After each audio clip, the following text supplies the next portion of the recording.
The morning sun cast long shadows across the alien jungle as Dr. Sarah Chen adjusted her research pack.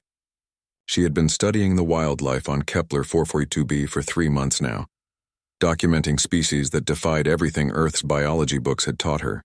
The planet's gravity was lighter than Earth's, making her feel almost graceful as she moved through the dense vegetation. Her alien companions watched her with a mixture of curiosity and concern. Zara, a tall, blue-skinned Altarian with 4 arms, carried the heavy scanning equipment with ease. Her species was known throughout the galaxy for their incredible strength and endurance.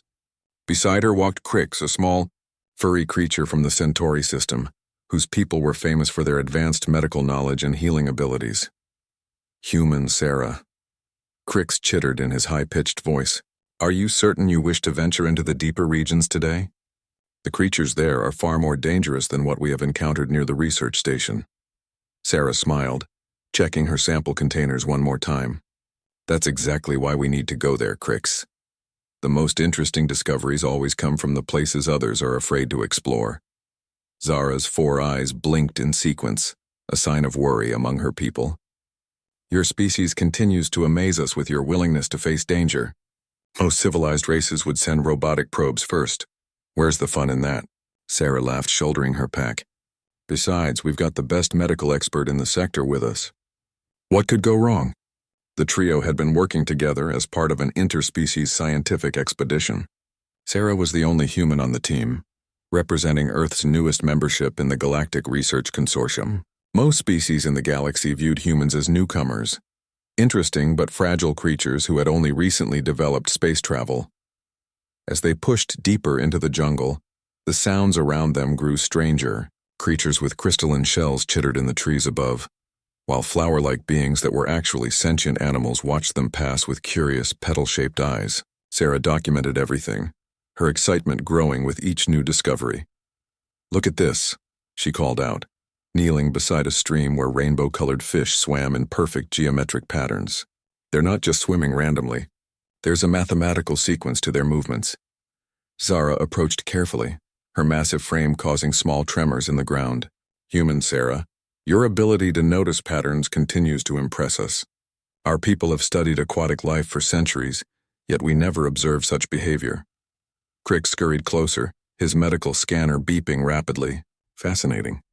Their brain patterns suggest they're performing some kind of calculation. But for what purpose?"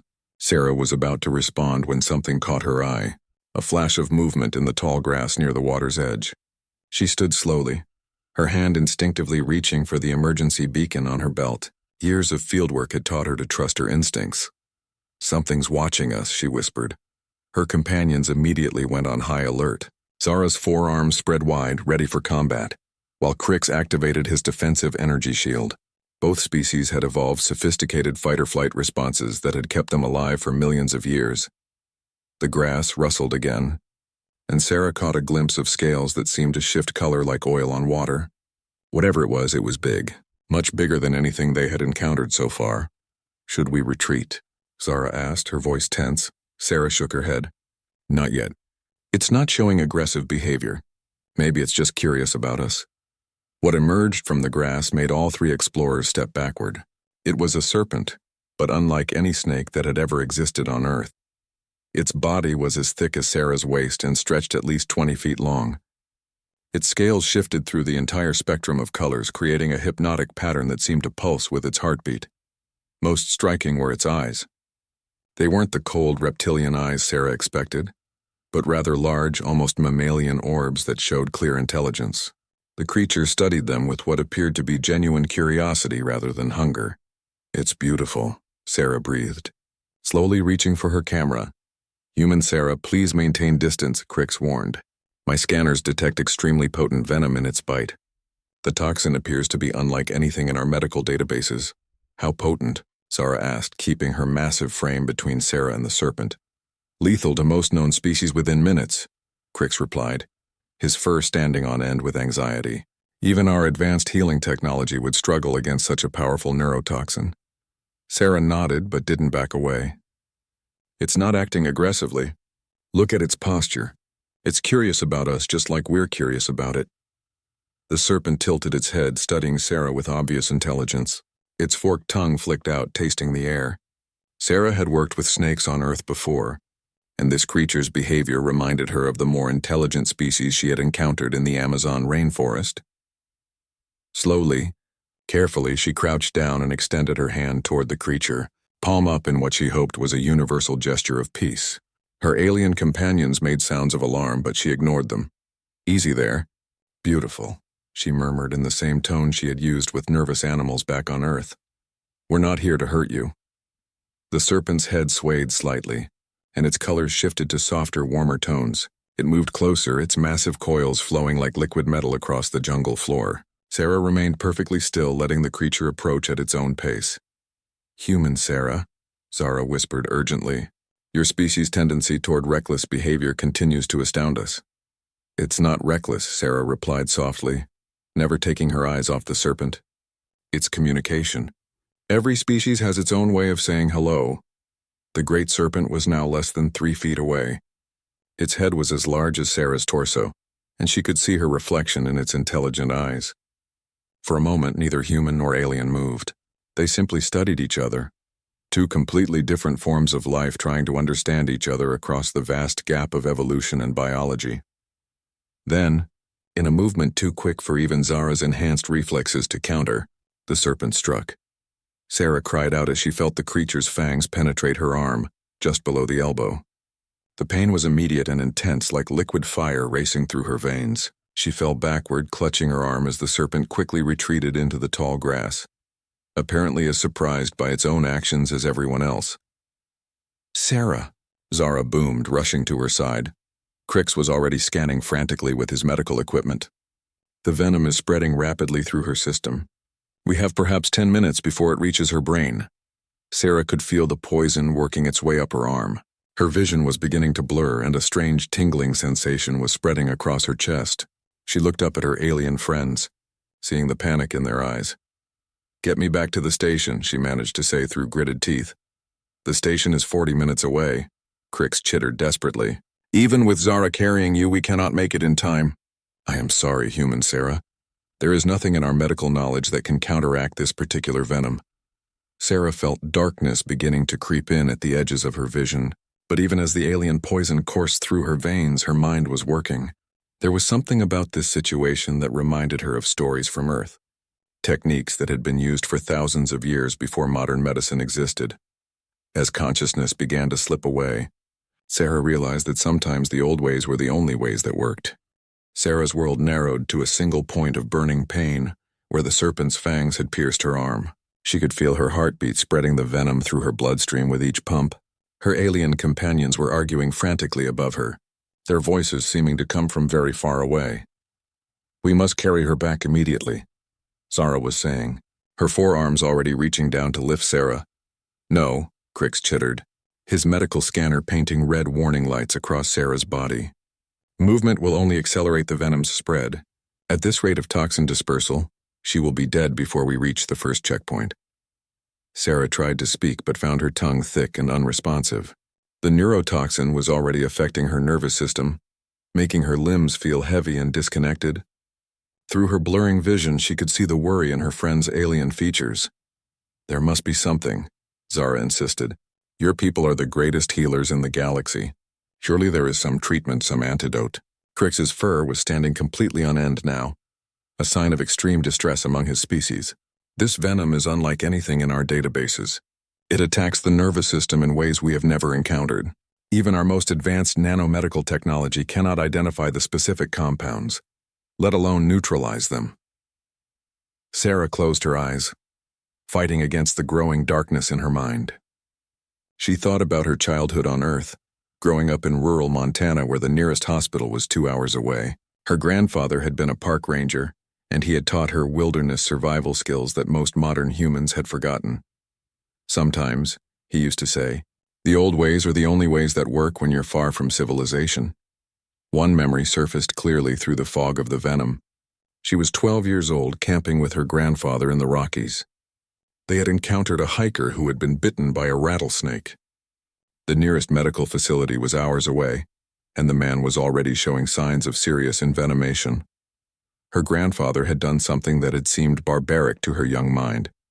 He had used his knife to make small incisions around the bite wound, then had actually put his mouth to the cuts and sucked out as much venom as he could. The hiker had survived until they could get him to a hospital. The human mouth, her grandfather had explained later, has amazing healing properties. Our saliva contains enzymes and antibodies that can neutralize many toxins. It's not perfect, but sometimes it's the difference between life and death. Sarah forced her eyes open. Crix was running every scan he could think of, while Zara paced frantically, her massive form creating small earthquakes with each step. Both aliens were so focused on their technological solutions that they weren't paying attention to their patient. With enormous effort, Sarah managed to move her uninjured arm. She grabbed Crix's furry wrist, surprising him into looking down at her. "Crix," she whispered, her voice barely audible. "Listen to me very carefully." The small alien leaned closer, his large ears swiveling toward her. "Sarah, do not waste your energy speaking. We will find a solution." "Already know the solution," Sarah managed to say. "Old Earth technique. Need you to help me." Zara stopped pacing and crouched down beside them. "What are you saying, human Sarah?" Sarah took a shaky breath. "Need you to make small cuts around the bite. Then I'm going to suck out the venom." Both aliens stared at her in shock. Crix's ears flattened against his head. "That is impossible. The venom is already in your bloodstream. Such a primitive technique could not possibly work against a toxin this advanced." "More importantly," Zara added, "putting the venom in your mouth would only introduce it to another part of your body. You would be poisoning yourself further." Sarah shook her head weakly. "Human saliva, different from your species, has enzymes that can break down toxins. Stomach acid will destroy what's left. It's not perfect, but it might buy us time." Crix's medical scanner beeped with another warning. Sarah's vital signs were dropping rapidly. "Human Sarah, even if such a technique could work, which I doubt, you are too weak to perform it yourself. The muscle coordination required would be beyond your current capabilities." Sarah met his large, frightened eyes. "That's why I need you to do it." The suggestion hung in the air like a physical presence. Both aliens looked at her as if she had suggested something completely insane. "You want me to put my mouth on your wound?" Crix asked, his voice climbing to an even higher pitch than usual. "To suck venom from your bloodstream?" "Yes," Sarah said simply. Zara's 4 eyes blinked rapidly. "This is madness. Crix's species has entirely different mouth chemistry than humans. His saliva might react poorly with the venom, or worse, it might harm you further." "Better than dying," Sarah pointed out, though speaking was becoming more difficult. "Please, Crix, I trust you." Crix looked down at his medical scanner, which was now showing multiple critical warnings. Sarah's nervous system was shutting down faster than anyone had predicted. In his centuries of medical practice, he had never encountered a toxin that worked so efficiently. "The logical course of action," he said slowly, "would be to make you as comfortable as possible while we contact the research station for an emergency evacuation shuttle." "Which won't get here in time," Sarah whispered. "No," Crix admitted. "It will not." Zara placed one of her massive hands gently on Sarah's forehead. "Human Sarah, your species continues to amaze us. Even facing death, you are trying to find solutions instead of accepting defeat." Sarah managed a weak smile. "That's what humans do. We're too stubborn to die quietly." Crix was staring at his scanner, his mind racing through everything he knew about interspecies medicine. The idea Sarah was proposing went against every principle of modern medical practice. It was primitive, unsanitary, and based on biological processes that barely worked within a single species, let alone across completely different evolutionary lines. But the scanner didn't lie. Sarah had perhaps 5 minutes of consciousness left and maybe 10 minutes of life. All of his advanced equipment, all of his species' accumulated medical knowledge, was useless against this particular venom. "If I do this," he said finally, "and it fails, you will die having suffered needlessly." "If you don't do it," Sarah replied, her voice getting fainter, "I'll die anyway." Crix looked at Zara, who nodded solemnly. "The human has made her choice. We must respect it." With trembling hands, Crix pulled out his medical cutting tool. It was designed for precise surgical work, far more advanced than the crude knife Sarah's grandfather had used all those years ago. But the principle was the same. "This will cause additional pain," he warned. Sarah nodded. "Do it." As Crix began to make small, precise incisions around the bite wound, Sarah closed her eyes and tried to prepare herself for what came next. She was about to bet her life on an ancient human technique that most modern doctors would consider barbaric. But sometimes, she reflected as the first cut sent fresh pain shooting up her arm, the old ways really were the only ways that worked. Crix's surgical tool moved with precision that only his species could achieve. The small cuts he made around Sarah's bite wound were perfectly placed to maximize drainage while minimizing additional trauma. His hands, despite their obvious trembling, were steady as they worked. "I have completed the incisions," he announced, his voice tight with anxiety. "But human Sarah, I must tell you that my saliva chemistry is completely different from yours. My species evolved on a planet with alkaline water sources. Our mouth..." Enzymes are designed to break down plant matter, not neutralize toxins. Sarah's vision was growing darker by the minute, but she forced herself to focus. Doesn't matter. Any dilution of the venom concentration might help, and your saliva might have properties you don't know about. Evolution is full of surprises. Zara positioned herself to support Sarah's arm, her massive strength ensuring that the limb remained perfectly still. Human Sarah, your faith in untested biological processes continues to astound our people. Sometimes, Sarah whispered, faith is all we have. Crix hesitated for one more moment, looking down at the small wounds he had created. Dark blood mixed with clearer venom seeped from the cuts, creating an ominous stain on Sarah's skin. His every instinct as a medical professional told him this was wrong, that they should be using proper equipment and established procedures, but his scanner told a different story. Sarah's life signs were dropping fast enough that she might not survive another 2 minutes, let alone the time it would take for rescue to arrive. "Forgive me if this causes you additional suffering," he said softly, then lowered his head to Sarah's arm. The first taste of the venom on Crix's tongue was like nothing he had ever experienced. It was bitter and metallic, with an oily texture that seemed to coat his mouth instantly. His species had taste buds designed to detect thousands of different plant compounds, and every one of them was screaming warnings about the toxin he was now drawing into his mouth. But something else was happening too. As the venom mixed with his saliva, Crix could feel a strange tingling sensation on his tongue. His mouth chemistry, so different from human biology, was indeed reacting to the alien toxin in unexpected ways. "The venom tastes like liquid metal," he reported between attempts to draw more poison from the wounds. "But my saliva is changing its consistency. It is becoming less viscous, which suggests some kind of chemical breakdown is occurring." Sarah felt a strange sensation as Crix worked. The burning pain in her arm was intensifying around the bite site, but the spreading fire that had been racing toward her heart seemed to be slowing. Whether it was the physical removal of venom or some chemical reaction she didn't understand, something was definitely happening. "Keep going," she managed to whisper. Zara watched the process with fascination and horror. Her species had advanced medical technology that could regrow entire limbs, but they had never developed anything like the intimate biological healing that humans seem to practice instinctively. "In all my years of interspecies cooperation," she said quietly, "I have never seen one being willingly take another's poison into their own body. Your species' capacity for sacrifice continues to challenge our understanding of logical behavior." Crix paused in his work, spitting out another mouthful of venom-tainted saliva. "The taste is changing," he reported. "Initially, it was purely the metallic flavor of the toxin, but now I can detect something else, something that tastes almost like the healing enzymes my own people produce when fighting infections." Sarah's heart rate was still elevated, but she noticed that the crushing sensation in her chest was beginning to ease.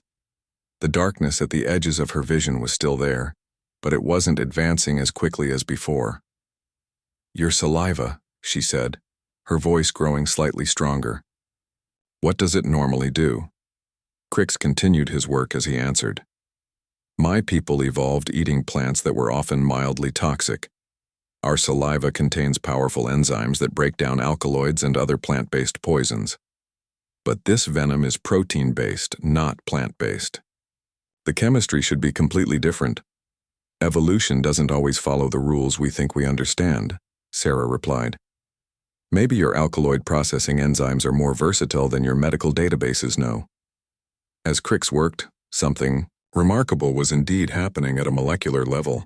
His saliva, designed over millions of years to neutralize plant toxins, was finding unexpected success against the serpent's venom. The alien poison was built around complex protein chains that, while completely different from plant alkaloids, shared certain structural similarities that Crix's evolved enzymes could recognize and attack. "Human Sarah," Zara said, studying her scanner readings, "your vital signs are stabilizing." Sarah felt it too. The crushing weight on her chest was lifting, and the burning sensation in her arm, while still painful, was no longer spreading up toward her shoulder. Most importantly, her vision was beginning to clear. "It's working," she breathed, hardly daring to believe it. Crix raised his head, his mouth stained with dark traces of venom. "This should not be possible according to everything we know about interspecies medicine, yet your body temperature is returning to normal, and your neural activity is showing marked improvement." "How do you feel?" Zara asked, her massive form leaning closer with obvious concern. Sarah took experimental deep breaths, testing her body's responses. "Better. Much better. The pain is still there, but it's not getting worse, and I can think clearly again." Crix activated his medical scanner and ran it over Sarah's arm. The device beeped in confusion as it tried to analyze what it was seeing.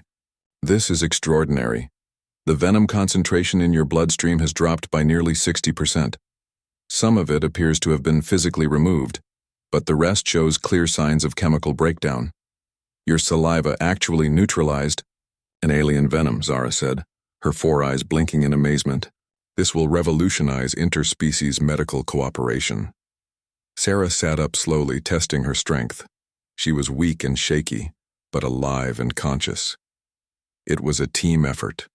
Without Crix's precise cuts and willingness to try something that went against all his training, I'd be dead right now. Crix was still staring at his scanner readings. "The implications of this are staggering. If different species' evolved biological responses can complement each other in unexpected ways, we may need to completely reconsider how we approach interspecies medicine." "First," Sarah said, managing a weak smile, "let's get back to the research station. I'd like to be somewhere with proper medical facilities while I recover." Zara carefully lifted Sarah in two of her arms, while Crix gathered their equipment. As they began the journey back through the alien jungle, all three explorers were quiet, processing what had just happened. Sarah looked back toward the area where they had encountered the great serpent. The creature was nowhere to be seen, having disappeared back into the dense vegetation. She wondered if it had attacked out of fear or simple animal instinct. Either way, the encounter had proven something important about the nature of cooperation between different species. Sometimes, she reflected, the greatest discoveries came, not from advanced technology or careful planning, but from the willingness to trust each other across the vast differences that separated species born on different worlds under different stars. The old ways, combined with alien wisdom and interspecies friendship, had saved her life. It was a lesson she would never forget.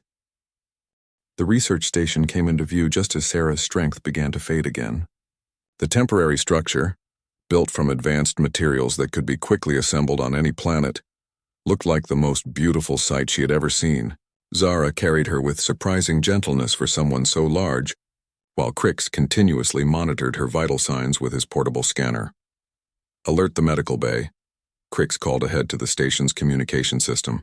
"We have a human with severe envenomation requiring immediate treatment." The response came immediately from Dr. Tis, the station's chief medical officer. "Understood. Preparing emergency protocols for human physiology. What type of envenomation are we dealing with?" "Unknown species," Crix replied as they approached the station's entrance. "Large serpent, protein-based neurotoxin.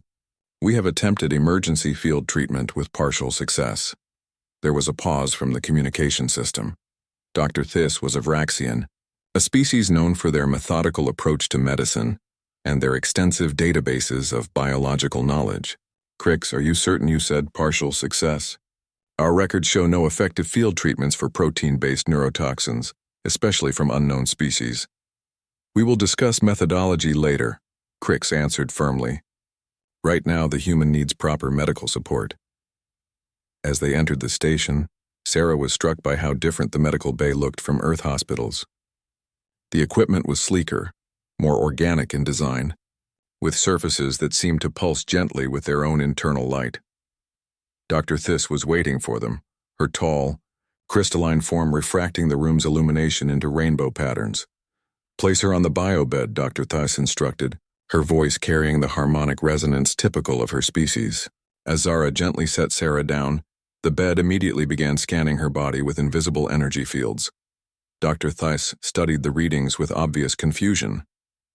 "This is most unusual. The toxin readings show a significant concentration of unknown venom, but the progression patterns are completely inconsistent with fatal envenomation." "That's because Crick saved my life," Sarah said, her voice still weak but much clearer than it had been in the jungle. Dr. Thiss turned her multifaceted eyes toward Crick's. "Explain your field treatment methodology." Crick's shifted uncomfortably, his fur rippling with anxiety. The human suggested an ancient earth technique. "I made incisions around the bite site and used oral suction to remove venom." The silence that followed was profound. Dr. Thiss's crystalline form seemed to dim slightly as she processed this information. When she spoke again, her harmonic voice carried notes of disbelief. "You performed oral venom extraction? On a patient from a different species? Using your own mouth chemistry against an unknown toxin?" Each question seemed to climb higher in pitch. "The human was dying," Crick replied simply. "All conventional treatments had failed." Dr. Thiss approached Sarah's bio-bed, her scanner arms extending to take more detailed readings. "This defies every principle of interspecies medicine. The contamination risks alone should have made the situation worse, not better." Sarah managed a weak laugh. "Sometimes the impossible is just another word for something we don't understand yet." The chief medical officer spent several minutes running comprehensive scans, her crystalline features shifting through different colors as she processed the data. Finally, she straightened up and faced the group. "The venom has indeed been partially neutralized. Approximately 40% remains in your system, but it appears to be breaking down naturally rather than advancing. This should not be possible. But it worked," Zara observed. "The human lives."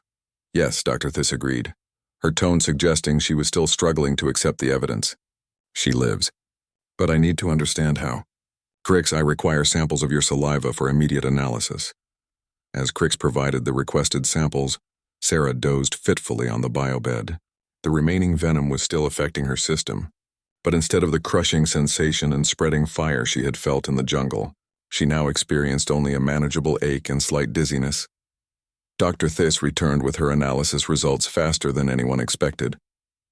"This is remarkable," she announced. "Crick's saliva contains enzymes that, while designed for plant-based toxins, have shown unexpected efficacy against this particular venom's protein structure." "How unexpected?" Sarah asked.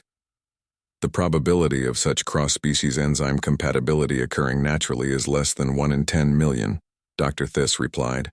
"Yet here we have clear evidence that it happened." Crick's ears perked up with interest. "Are you suggesting that our evolutionary path somehow prepared us for this specific interaction?" "I'm suggesting," Dr. Thiss said carefully, "that the universe is far more interconnected than our medical databases have recognized. This discovery will require a complete review of our approach to interspecies biological compatibility." Over the next few hours, word of the incident spread throughout the research station. Scientists from a dozen different species came to examine the data, each bringing their own perspective to the unprecedented medical event. Dr. Vorth, a reptilian saurian researcher, was particularly fascinated. "In all our centuries of studying venomous species across the galaxy, we have never documented successful cross-species venom extraction.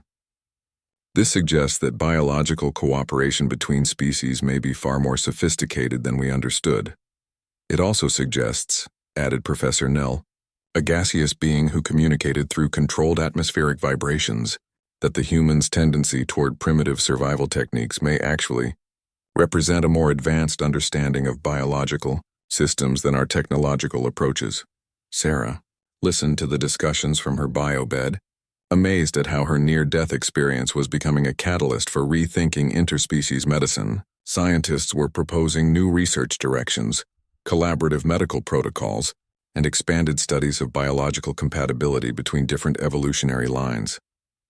But what impressed her most was watching Crick deal with the attention. The small, furry medical officer had become something of a celebrity among the research staff, yet he remained humble and focused on the scientific implications rather than personal recognition.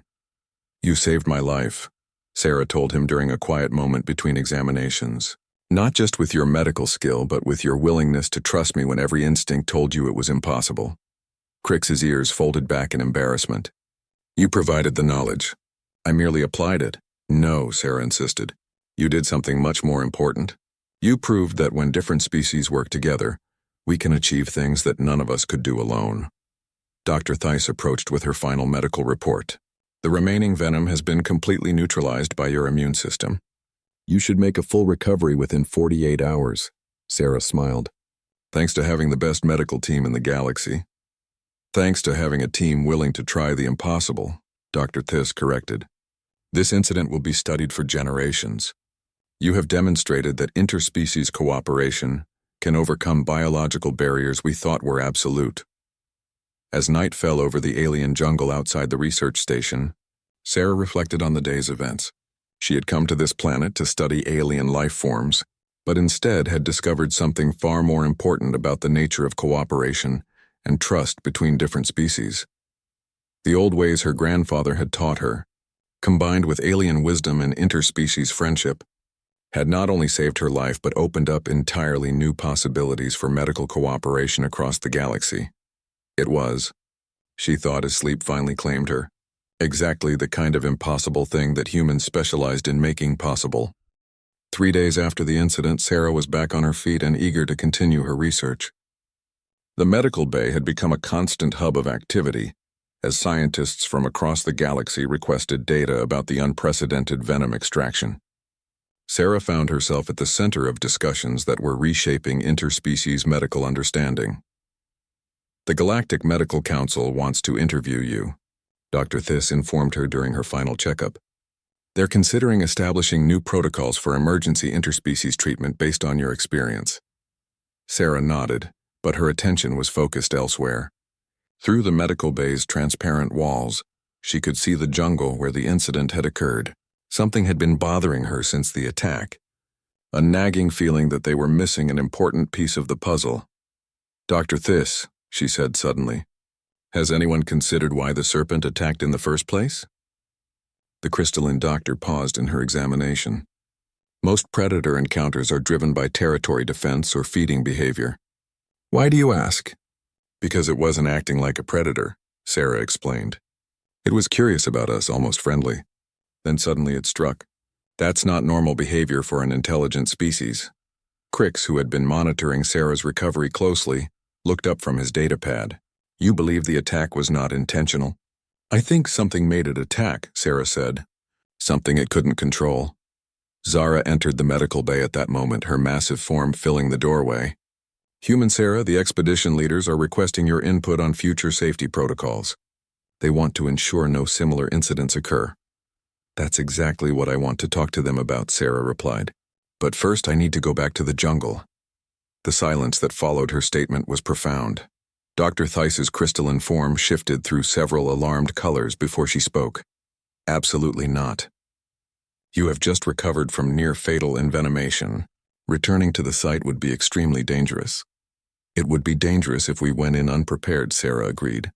"But I think I know what happened, and if I'm right, that serpent might be in trouble." Over the next hour, Sarah outlined her theory to the assembled research team. The serpent's behavior, she argued, suggested it was not a simple predator, but an intelligent being that had lost control of its own actions. "Consider the evidence," she said, standing before the station's main conference room filled with alien scientists. The creature approached us with obvious curiosity. Its color patterns were calm, non-aggressive. Then suddenly, without warning, it attacked and immediately fled. That's not predator behavior. That's the behavior of someone who did something they didn't want to do. Professor Nell, the gaseous being, swirled thoughtfully. "Are you suggesting the serpent was under some form of external influence?" "Or internal," Sarah replied. "What if it was sick? What if something was affecting its nervous system, making it act against its nature?" Dr. Vorth, the Saurian researcher, hissed softly in consideration. "Parasitic organisms that affect behavior are not unknown. But to influence a creature of that size would require something quite sophisticated." Which is why we need to find it, Sarah insisted. If I'm right, that serpent is probably suffering. And if there's some kind of parasite or disease affecting the local wildlife, we need to know about it before it spreads. Crix had been unusually quiet during the discussion. Finally, he spoke up. There is something else to consider. When I tasted the venom, I detected compounds that seemed unnatural. All attention turned to the small medical officer. What do you mean by unnatural? Dr. Thies asked. The base venom was clearly produced by the serpent's natural biology, Crix explained. But there were additional compounds mixed in, chemicals that did not match the creature's evolutionary profile. I initially assumed they were environmental toxins the serpent had consumed, but now I wonder if they might indicate some form of infection. Sarah felt a surge of vindication. That's exactly what I was thinking. Something foreign was affecting that serpent's chemistry. The expedition leader, Commander Yex, had been listening to the discussion with growing concern. His species, the Karathi, were natural strategists who thought in terms of potential threats and protective measures. Even if your theory is correct, human Sarah, he said in his deep, rumbling voice, approaching a sick predator is exponentially more dangerous than encountering a healthy one. Diseased animals are unpredictable and often more aggressive than normal, which is why I'm not suggesting we go unprepared, Sarah replied. But Commander, think about the implications. If there's a disease or parasite affecting the neural systems of local wildlife, it could spread to other species. We might be looking at an ecological disaster in the making. Commander Yex's scaled features shifted into deeper ridges of concern. You raise a valid point, but I cannot authorize such a mission without proper safety protocols. Then let's develop them, Sarah said firmly. We have the best medical minds in the sector right here. Surely we can figure out how to approach this safely. The debate continued for another hour, with scientists from different species offering various perspectives on the risks and potential benefits of Sarah's proposed mission. Finally, Dr. Thiss spoke up with a suggestion that surprised everyone. What if we don't go to the serpent? She said, and what if we bring it to us? How? Zara asked. We establish a monitoring station near the attack site, Dr. Thiss explained. Use non-invasive scanning technology to study the creature from a safe distance. If it is indeed suffering from some form of infection, we should be able to detect the biological markers. Sarah considered the proposal.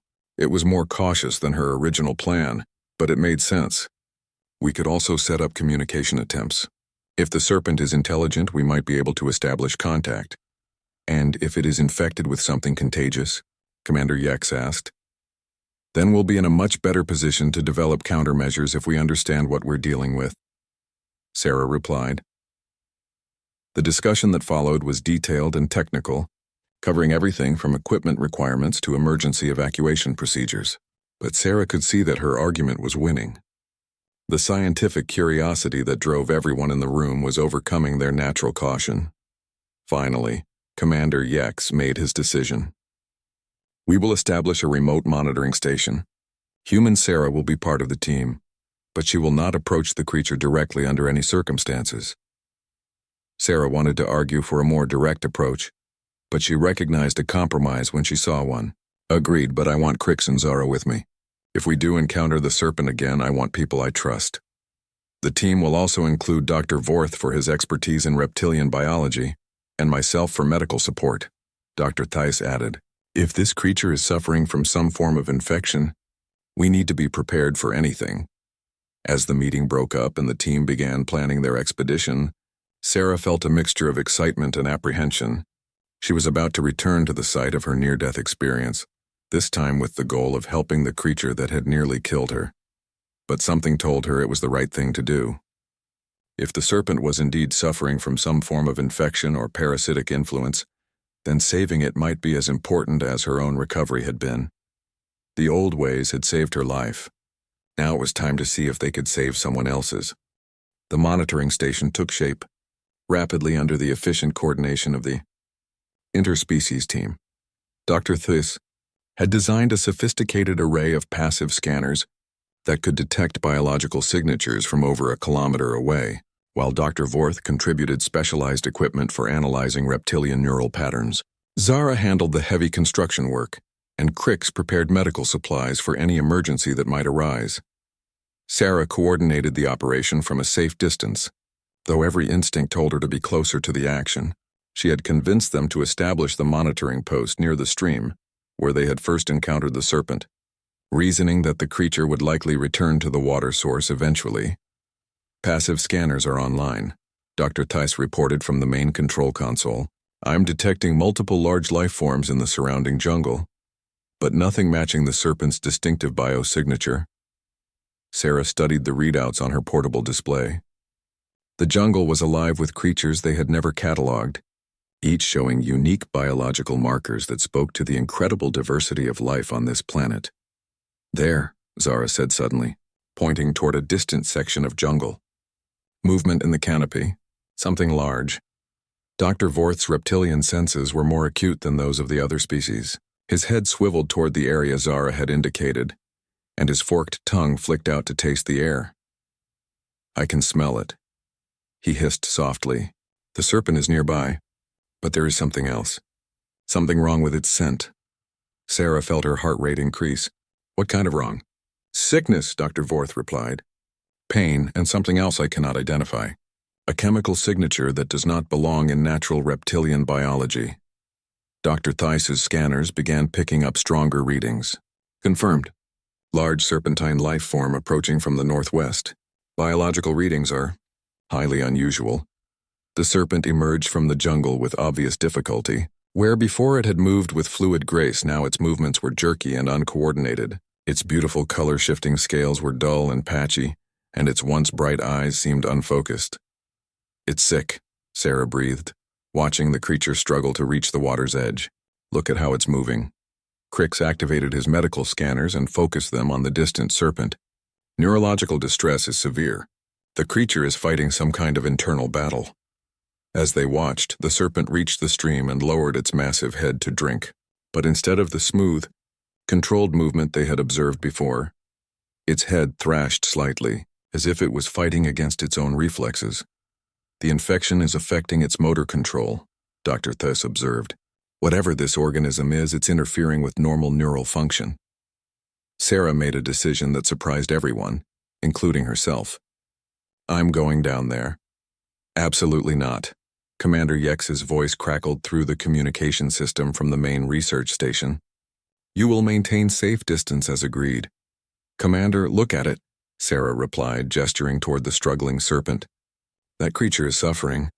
It's probably confused and in pain. If we can help it, we have a moral obligation to try. Sarah, it nearly killed you 3 days ago, Crix pointed out. Because it was sick, Sarah insisted. Look at its behavior now compared to when we first met it. Before the attack, it was curious and calm. Now it's clearly fighting against some kind of neurological interference. Dr. Vorth had been studying the creature through his specialized equipment. The human may be correct, he said slowly. I am detecting signs of parasitic infestation. Something is living inside the serpent's neural tissue. The implications of this statement hit everyone simultaneously. A parasite that could affect the behavior of large predators was a significant threat to the entire ecosystem. What kind of parasite? Dr. Theis asked. Unknown, Dr. Vorth replied. But it appears to be some form of neural manipulator. It is forcing the serpent to behave aggressively while simultaneously weakening its overall health. Sarah was already moving toward the equipment locker. If we can sedate it, we might be able to help. Human Sarah. This is extremely dangerous, Zara warned. But she was already reaching for the heavy sedation equipment. Everything we do out here is dangerous, Sarah replied. But sometimes doing nothing is more dangerous than doing something. Crix sighed, a sound that came out as a high-pitched whistle through his small respiratory system. If we are going to attempt this, we need a proper plan. The sedatives we carry are designed for known species. We have no idea how they might affect this creature. Then we start with the lowest possible dose, Sarah said. Just enough to calm it down so we can get close enough for proper medical scanning. Dr. Theis ran rapid calculations on her medical computer. Based on the creature's mass and metabolism, I can estimate safe sedative levels. But there are significant risks. There are risks to leaving it alone too, Sarah pointed out. If this parasite spreads to other wildlife, we could be looking at a complete ecological collapse. The team spent 20 minutes preparing their approach. Dr. Theis calculated sedative dosages while Crix prepared emergency medical supplies. Zara loaded the tranquilizer gun with steady hands, and Dr. Vorth analyzed the optimal approach route based on reptilian behavioral patterns. "Remember," Sarah said as they prepared to descend toward the stream, "this creature was friendly before the parasite took control. Somewhere under that neurological interference is an intelligent being that probably wants our help." "And if the parasite makes it attack again?" Zara asked. "Then we'll deal with that too," Sarah replied. "But I don't think it will. Look at how exhausted it is. The parasite is killing its host. I think it's running out of energy to maintain aggressive behavior." They approached the serpent slowly, with Zara in the lead carrying the sedation equipment. Sarah followed close behind, her hands empty and visible, trying to project the same calm confidence she had shown during their first encounter. The serpent's head turned toward them as they approached, and for a moment Sarah saw a flicker of recognition in its eyes. Then the creature's expression twisted into something that looked almost like pain, and its body tensed as if preparing to strike. "Now," Sarah said quietly. Zara's aim was perfect. The sedative dart struck the serpent in the thick muscle of its neck, and within seconds the creature's aggressive posture began to relax. Its eyes, however, remained alert and focused on Sarah, with what looked like gratitude. "It's working," Crix reported, monitoring the creature's vital signs from his scanner. "Neural activity is stabilizing. The sedative is dampening the parasite's influence without harming the host." Sarah approached the now calm serpent slowly, her hands extended in the same peaceful gesture she had used during their first meeting. The creature watched her approach without aggression, its eyes showing the intelligence she remembered from before. "Hello again," she said softly. "We're here to help." The serpent's response was a low, harmonic sound that seemed to carry meaning beyond simple animal communication.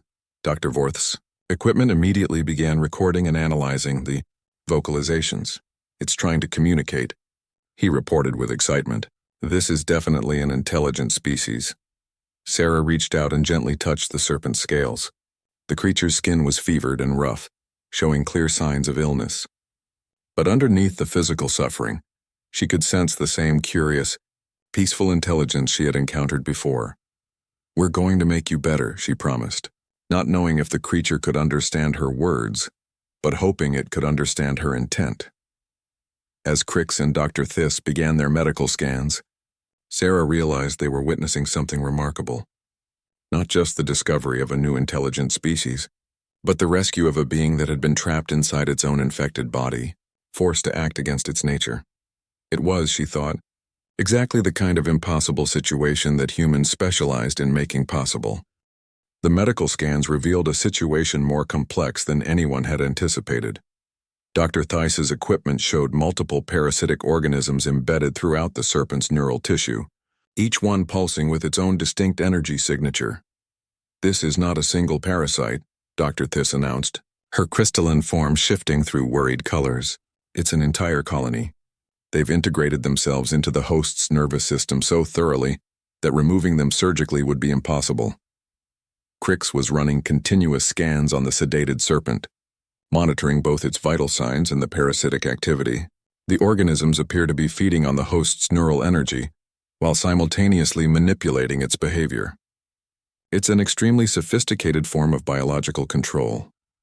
Sarah knelt beside the serpent's massive head, maintaining gentle contact with its scales. Even under sedation, she could feel the creature's distress. Its eyes, though dimmed by the medication, still held intelligence and what she interpreted as a plea for help. "There has to be something we can do," she said. "We can't just leave it like this." Dr. Vorth had been analyzing the parasites through his specialized reptilian medical equipment. "I have been comparing these organisms to known galactic databases," he reported. "They do not match any previously cataloged species. However, their structure suggests they are artificial." The word artificial sent a chill through the entire team. Sarah looked up from the serpent to stare at Dr. Vorth. "What do you mean, artificial?" "These parasites show clear signs of genetic engineering," Dr. Vorth explained. "Their integration with the host's neural pathways is too perfect to be natural evolution. Someone or something designed these organisms specifically for neural control." Commander Yex's voice crackled through their communication system with obvious alarm. "Dr. Vorth, are you suggesting this is the result of deliberate biological warfare?" "The evidence strongly supports that conclusion," Dr. Vorth replied. but by whom and for what purpose remains unknown. Sarah felt a surge of anger on behalf of the suffering creature. Someone had deliberately infected this intelligent being with parasites designed to control its behavior. The attack on her team hadn't been the serpent's choice at all, but the result of biological manipulation. "Can we remove them?" she asked. Dr. Theiss ran another series of scans. Direct removal would kill the host. The parasites have integrated too deeply into essential neural pathways. However, there might be another approach. "What kind of approach?" Crix asked. "The parasites are using the host's own neural energy to sustain themselves," Dr. Theiss explained. "If we could disrupt their energy absorption without harming the host's natural neural functions, they might die off naturally." Sarah looked down at the serpent, whose eyes seemed to be following their conversation despite the sedation. "How do we do that?" "This is where your previous experience becomes relevant," Crix said suddenly. "When I extracted venom from your system, my saliva contained enzymes that broke down foreign proteins. What if we could introduce similar enzymes directly into the serpent's neural tissue?" "The risks would be enormous," Dr. Theiss warned. "We would essentially be performing experimental brain surgery on an unknown species using untested biological agents. The alternative is leaving this creature to suffer and die while being controlled by artificial parasites," Sarah replied. "I don't think that's acceptable." Dr. Vorth had been quietly analyzing the serpent's neural patterns. "I believe the human is correct. The parasitic load is increasing. If we do nothing, the host will be dead within days." Sarah made her decision. "Then we try, but we do it carefully, with full monitoring and the ability to stop immediately if anything goes wrong." The next hour was spent in intense preparation. Dr. Theiss designed a delivery system that could introduce Crix's enzymatic compounds directly into the serpent's neural tissue through microinjection. Crix provided fresh saliva samples and worked with the medical equipment to isolate the specific enzymes that had proven effective against complex protein toxins. "I must emphasize," Dr. Theiss said as they prepared for the procedure, "that this is completely experimental. We have no data on how these enzymes will interact with this species' neural chemistry. But we know they worked against the venom," Sarah pointed out, "and the parasites are using similar protein structures to interface with the host's neurons." Zara positioned herself to hold the serpent's massive head steady during the procedure, her forearms providing the precise control necessary for delicate work.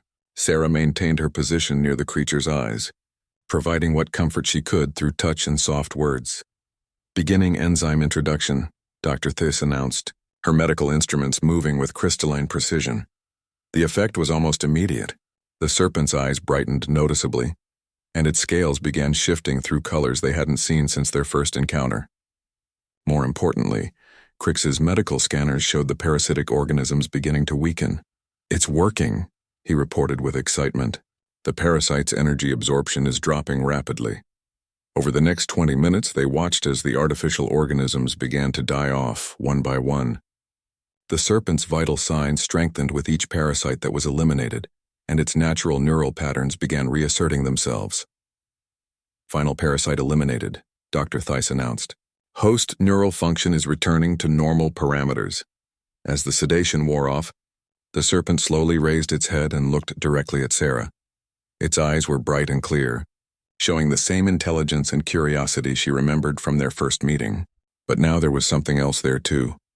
Gratitude. The serpent made the same harmonic sound they had heard earlier, but this time it was stronger and more complex. Dr. Vorth's equipment worked frantically to analyze the communication attempt. "It's definitely a language," he reported. "Complex harmonic patterns with grammatical structure. I believe it's trying to express appreciation." Sarah reached out and placed her hand on the serpent's snout. The creature's scales were already returning to their normal lustrous appearance, and its movements showed the fluid grace they had observed during their first encounter. "You're welcome," she said, simply. The serpent's response was a series of harmonic tones that Dr. Vorth's equipment translated as something approximating friend and gratitude and understanding. "This is remarkable." Commander Yex's voice came through their communicators. "We have not only discovered a new intelligent species, but also evidence of artificial biological warfare. This will have implications throughout the galaxy." Sarah nodded, but her attention remained focused on the serpent. "The important thing is that you're free now. No one will control your mind again. The serpent's coloration shifted to warm, peaceful tones as it began to move away from the stream. But before disappearing into the jungle, it turned back toward the team and made one final harmonic statement. Dr. Vorth's translation came through clearly. Not goodbye. Until we meet again. As they packed up their equipment and prepared to return to the research station, Sarah reflected on everything that had happened. She had come to this planet to study alien life and had ended up saving the life of an intelligent being while uncovering evidence of artificial biological warfare. But more than that, she had proven once again that the willingness to trust across species lines, combined with the courage to try impossible solutions, could overcome even the most sophisticated forms of oppression. Human Sarah, Crick said as they walked back through the jungle, your species continues to amaze us. You nearly died saving that creature, yet you insisted on returning to help it. That's what friends do, Sarah replied simply. They help each other no matter how different they are or where they come from. Zara nodded her massive head. The serpent called you friend. In our languages, that is a word reserved for the highest form of respect and trust. Sarah smiled as they emerged from the jungle and saw the research station ahead. Then I guess we all learned something important today. Friendship really can overcome anything, even artificial parasites designed to control minds. As they entered the station, Sarah knew that this mission would be remembered not just for the scientific discoveries they had made, but for the proof that cooperation between different species could solve problems that no single race could handle alone. The old ways, combined with alien wisdom and interspecies friendship, had once again made the impossible possible, and in a galaxy full of different species trying to understand each other, that was perhaps the most important discovery of all.